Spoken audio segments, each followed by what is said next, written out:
Il est temps de vous informer, mesdames et messieurs. Merci de faire confiance au journal de la ville. Et tout de suite, les sommaires. Une minute de silence observé en mémoire de l'honorable député national Chéribin Okende au 104e Conseil des ministres. C'est vendredi 14 juillet 2023, présidé par le chef de l'État, Félix Antoine Tshisekedi Tshilombo. Mobilisation de l'électorat pour un processus électoral démocratique crédible, apaisé et inclusif en République démocratique du Congo Horizon 2023. C'est le projet lancé officiellement ce vendredi 14 juillet par les réseaux d'éducation civique au Congo RECIC sur le pont échangeur de Limité. C'est tout pour les sommaires. Mesdames et messieurs, encore une fois, bienvenue dans ce journal.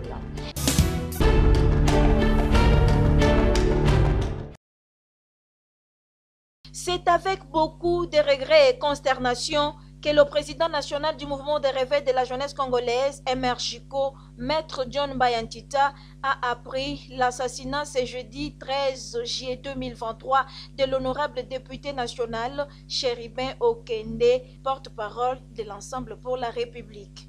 C'est avec beaucoup de regrets, avec beaucoup d'amertume que je te parle au téléphone. Aujourd'hui, l'opposition a perdu le sens du combat politique, le sens du combat démocratique. L'opposition se verse dans la violence. L'opposition aujourd'hui est devenue des pyromanes. Aujourd'hui, tout le monde, tous les Congolais ont compris que nous avons aujourd'hui une opposition dépourvue du sens patriotique, en multipliant les foyers de tension de gauche à droite, en commençant par les M23. Nous, déjà à l'époque, nous avons identifié cette opposition comme étant les bras politiques de Kagame. Aujourd'hui, le monde entier a compris que, faute de convaincre le peuple congolais, il se livre maintenant dans une pratique de discréditer le pouvoir en place pour arracher vainement un dialogue. Malgré les pièges tendus au pouvoir, nous irons tout droit aux élections, confirme le président national du MRJCO. Nous irons tout droit aux élections. Il n'y a pas de dialogue et il n'y en aura pas. Il n'y aura pas de consensus et il n'y en aura pas. Nous allons tout droit aux élections. Pourquoi nous, dans le MRJCO, nous refusons les dialogues? Premièrement, l'armée qui nous combat, c'est l'armée rwandaise. Allons-nous dialoguer avec les Rwandais? La réponse est NON. Deuxièmement, la plupart des leaders politiques de l'opposition ont des origines douteuses. Comment voudrez-vous négocier avec des étrangers? Les Congos que vous avez pris en captivité, en les pillant pendant plusieurs décennies, au jour d'aujourd'hui, avec l'avènement de Félix Antoine Tshisekedi Tshilombo. Fini la récréation. Nous n'allons pas vous craindre, multiplier les assassinats comme vous voulez, insulter les régimes en place comme vous voulez, mais nous irons tous aux élections et la justice du Seigneur Dieu vous rattrapera. Le mouvement de réveil de la jeunesse congolaise refuse les dialogues de partage des gâteaux avec les non-originaires de la République démocratique du Congo.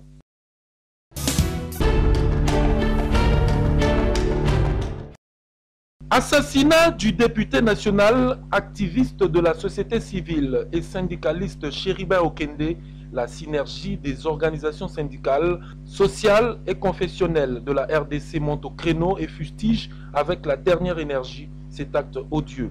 Au cours d'un point de presse tenu ce vendredi 14 juillet 2023 à Kinshasa, cette plateforme de la société civile exige que des enquêtes sérieuses soient diligentées afin de réprimer et de sanctionner sévèrement les auteurs et commanditeurs de ces crimes. La synergie des organisations syndicales et sociales de la République démocratique du Congo est effarée et consternée par l'assassinat lâche et odieux du camarade Chéribin Okende Senga, acteur de la société civile de grande valeur, syndicaliste de qualité et acteur politique de poigne. Nous condamnons avec la dernière énergie cet assassinat crapuleux et ignoble qui ternit l'image de notre pays. Et nous demandons au gouvernement de la République de diligenter des enquêtes sérieuses pour que soient démantelés les réseaux commanditaires de cet assassinat politique. Faisant d'une pierre deux coups. Par la même occasion, la synergie appelle le gouvernement congolais à convoquer des assises sur la politique salariale afin d'améliorer les conditions de vie sociale et professionnelle des agents publics de l'État. Le peu de salaire que touchait un agent de l'État, un fonctionnaire, un enseignant, aujourd'hui on ne sait plus faire face à la situation parce que nous constatons nous tous la descente aux enfers de notre monnaie. Et par conséquent, il est important que le gouvernement puisse prendre des mesures nécessaires pour convoquer les assises sur la politique salariale. En sus, la synergie des organisations syndicales, sociales et confessionnelles qui envisagent dans le jour qui suivent une forte mobilisation pour honorer la mémoire de l'illustre disparu, entrevoit par ailleurs de sensibiliser les autorités congolaises sur la lutte contre la corruption, le coulage de recettes ainsi que la réduction du train de vie, gage de la matérialisation et application d'une politique salariale adéquate.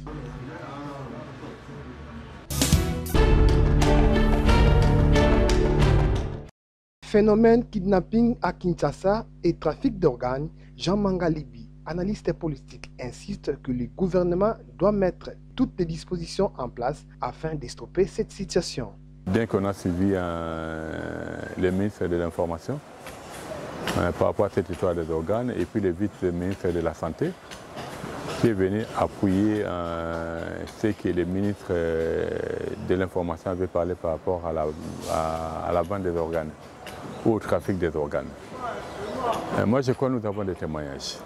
Je prendrai le cas d'Exaucé, celui de Njili et puis Thomas Tété.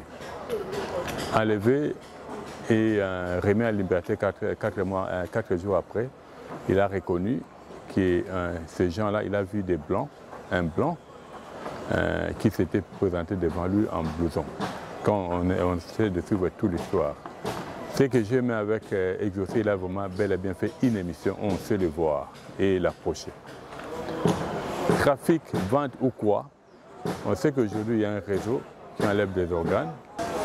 Pourquoi jusqu'à aujourd'hui on ne met pas de dispositions en place pour pouvoir arriver à stopper cette situation?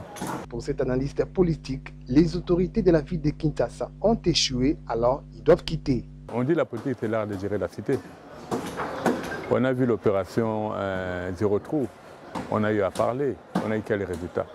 Cela montre qu'on est en face de nous, des autorités qui ne sont pas à mesure de gérer la ville de province de Kinshasa. Il faut qu'ils quittent. Mettre des personnes qui auront la compétence de gérer Kinshasa, parce qu'aujourd'hui tu peux dire des propositions, on voit le général Kassongo Kabouk, il a montré que ces Koulouna, ils peuvent devenir des bâtisseurs. Mais pourquoi ce programme-là est stoppé? Quelque part là, on se pose une question. En rapport avec la vidéo de l'honorable Délice Sanga sur un prétendu projet de loi sur la vente des organes, Jean Mangalibi dit ceci. J'ai suivi Denis Sanga. Comment voulez-vous préparer un projet de loi sur la vente des organes, bien que le projet de loi n'a pas passé, mais qu'on voit ce qu'on est en train de vivre. Pour dire que même les gens qui ont fait ce projet de loi, on doit quand même arriver à pouvoir les interpeller. Pourquoi ils ont eu cette idée à ce moment et aujourd'hui le Congo est devenu, ou Kinshasa est devenu invivable. Pour dire que quand si vous étiez des mauvais côtés, rentrez dans les bons côtés. La machine de la défense est déjà en marche. Le Congo arrivera à sa promesse.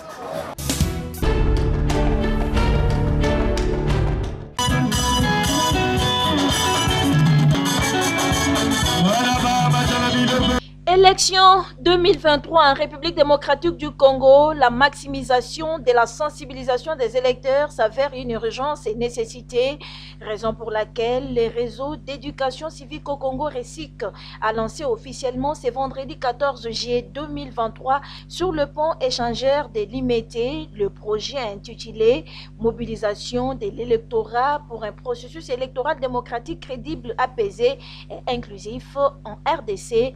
Horizon 2023. Non au discours tribaux, préparons-nous pour les élections fin décembre 2023. Mukongo, Muluba, Muswahili, Muyanzi, nous sommes tous à la Congolais. Nous avons fait la bino, tous à la bomoko, tous à la population. Les réseaux d'éducation civique au Congo sera sur terrain pour sensibiliser, conscientiser, informer et faire comprendre à la population l'importance de voter et surtout de voter utile, d'où cette réarmement et consacration de ces animateurs par la Commission électorale nationale indépendante.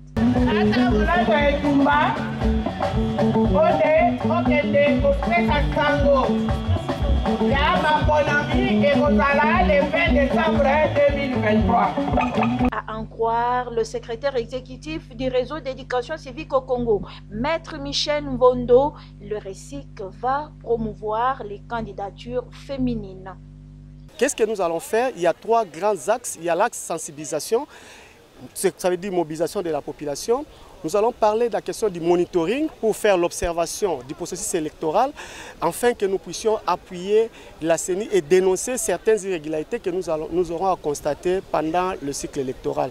Le projet s'intéresse aussi à l'électorat féminin. Nous voulons donc promouvoir les candidatures féminines pour maximiser la participation politique des femmes. Nous allons mobiliser les femmes, nous allons les accompagner, nous allons faire les maturants. Cette mobilisation de la population autour des élections de 2023 par les RECIC va s'étendre dans 6 provinces de la République démocratique du Congo. C'est avec l'appui technique et financier du 11-11-11 et de la protection internationale que ce projet est mis en œuvre par les RECIC. Nous avons la province de Kinshasa, la province du Kwilu, la province du Nord et Sud Kivu, la province du Kasaï central et la province du Haut-Katanga. Il y a des partenaires qui sont là.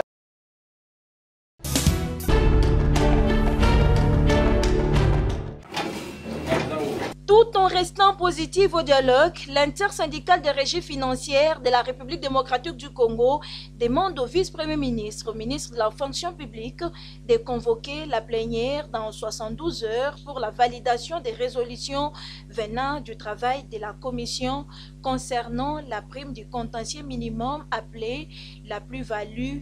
Dans un point de presse tenu ce vendredi 14 juillet 2023, l'intersyndicale des régies financières craint que les choses retournent à la case du départ.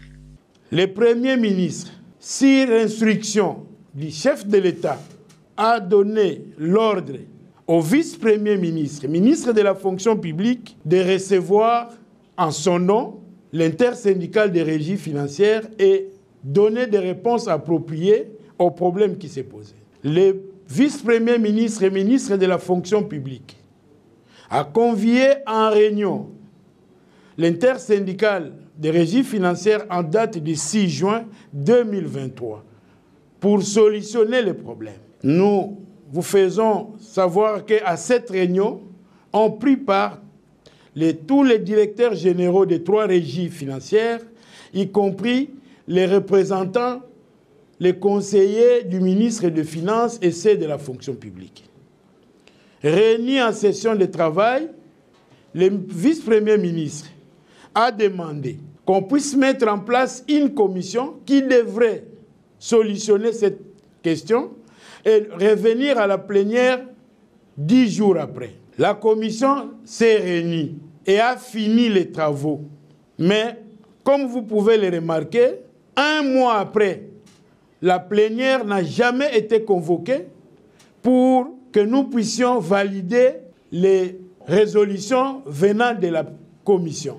Les agents des régies financières ne sont plus disposés à continuer à attendre éternellement cette plénière qui n'intervient pas, tout en restant positif au dialogue. Nous, intersyndicales des régies financières, demandons au vice-premier ministre de convoquer la plénière dans les 72 heures. Faute de convoquer la plénière dans les 72 heures, bien qu'entachés dans les dialogues, nous nous verrons obligés, à notre corps défendant, de rentrer vers les agents et se mettre à leur disposition.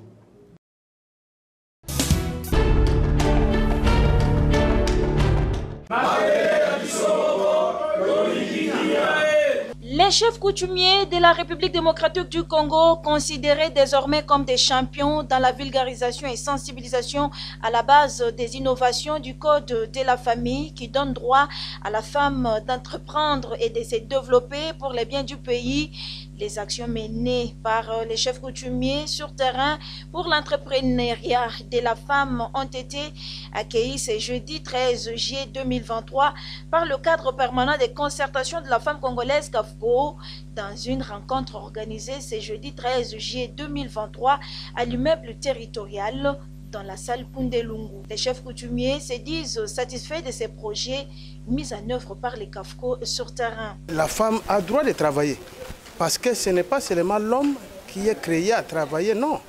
CAFCO, vraiment, c'est une initiative qui est très bonne et d'ailleurs, ça venait même de nous ouvrir le cerveau. Pendant biso tant que bankumu basi ba maman bazana rôle munene ba bomba kabiso 9 mois yango mission na biso tant que ba coutumier comme constitution et république et pesa biso musala munene na article 207 ya comme ma cohésion l'unité et puis développement en mboka comme CAFCO ezali moko ya structure eza ko plaider pour na développement puis épanouissement ya ba femme. Pour le cadre des concertations permanentes de la femme congolaise CAFCO, après le travail abattu avec les chefs coutumiers de la RDC, l'heure est maintenant à la récolte des fruits de leur travail sur terrain en faveur des femmes. Nous avons déjà commencé à travailler avec les chefs coutumiers depuis l'année passée au début du projet. Aujourd'hui, nous aimerions accueillir les actions que ces chefs-là ont pu faire pour que nous, à notre tour, nous puissions les considérer comme des champions sur cette question-là d'entrepreneuriat féminin, c'est-à-dire qu'ils ont appris des CAFCO les différentes lois qui promeuvent l'entrepreneuriat de la femme. Ce grand travail fourni par le cadre des concertations permanentes de la femme congolaise, CAFCO, avec les chefs coutumiers de la République démocratique du Congo, est rendu possible dans le cadre du projet des réformes et dissémination des textes et lois favorables aux droits des femmes et l'entrepreneuriat féminin, pas d'MPM.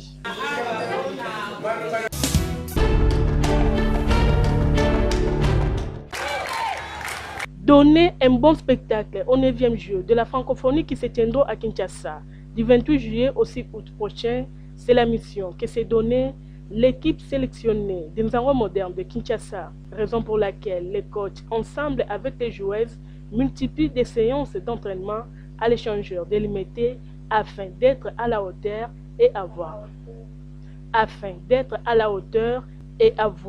une morale au zénith durant cette compétition prestigieuse qui va réunir plus de 40 pays du monde. Les athlètes et les entraîneurs de leur côté rassurent le public que les Nzango modernes se préparent en conséquence. Les deuxième séance d'entraînement. Monikuna ba mama bazako se préparer pour un événement munene oyo ezoya na mboka na biso. Et le deuxième séance, troisième séance c'est le 17. Donc la séance ya ba préparatif ya ba entraînement de ressources sango mokola le 22. Pour que ba mama bazwa moi temps il y a 4 jours rapema pour un lancement officiel le 28. Oyo ekozala mululu munene oyo kosangisa ba payer belé ba kuta événement munene ba kuta discipline na biso ya Nzango to présenter yango na mokili mobimba. En tout cas, ils ont les cas bien. Et les cas bien parce que tout ça déjà bateau tombé taka. Donc moi ba erreur amitiende yango ba corriger biso pour que mukolo wana eza pene sengo ya. En tout cas ba ya kaka, ba ya rotala pour loko les ans en première fois. En tout cas loisir eza makasi spectacle kozala, ba ya en tout cas ba oza décidé. Il demande par ailleurs à toutes les mamans de la RDC de pratiquer ce sport qui contribue au bien-être de leur corps. Bon, bateau nyonso balingaka Nzango tobengi bango oyo bango bakanisaka wana na mituna bango ezala mpenza yango te donc soki baye envers biso bakompani oyo bayokaka ezala yango te tosengana bapapa batinda bamama basala sport ya Nzango oyo mpe aza na mposa aya kobeta akosangana na biso baya meme ata mpe francophonie po makambo bien eza liboso makambo bien ezali ntango baponi biso na francophonie dosek bamoni déjà ke c'est à l'échangeur de Limité, l'un des sites retenus pour le 9e jeu de la francophonie, que les Nzango modernes s'entraînent. La clôture de ces préparatifs d'entraînement se déroulera le mardi 22 juillet 2023.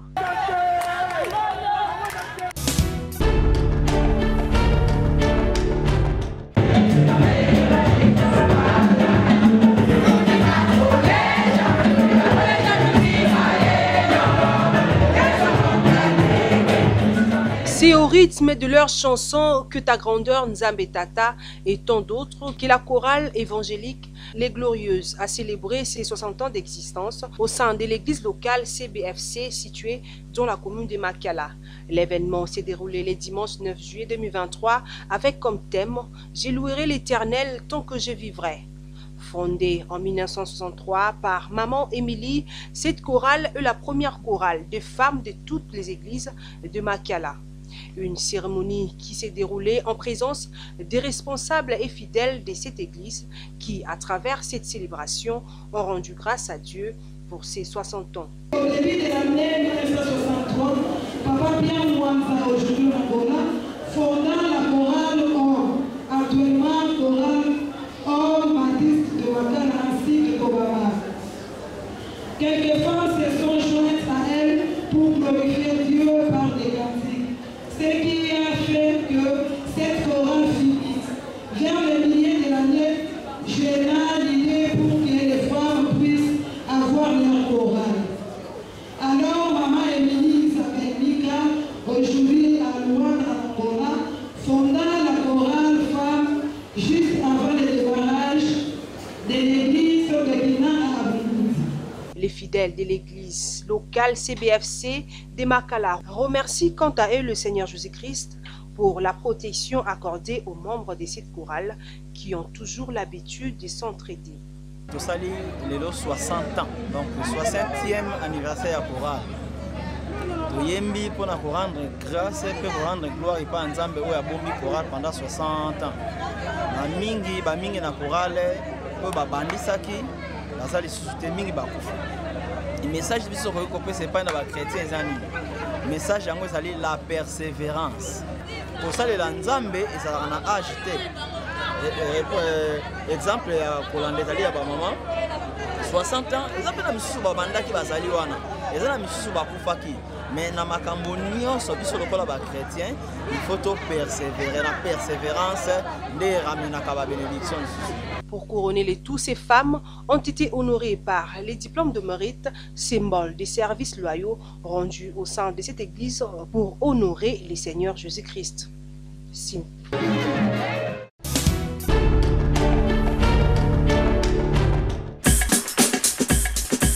Ainsi s'achève cette édition du Journal de la Ville. Mesdames et messieurs, merci pour votre attention soutenue. Le prochain rendez-vous est fixé pour ce samedi et d'ici là, portez-vous bien.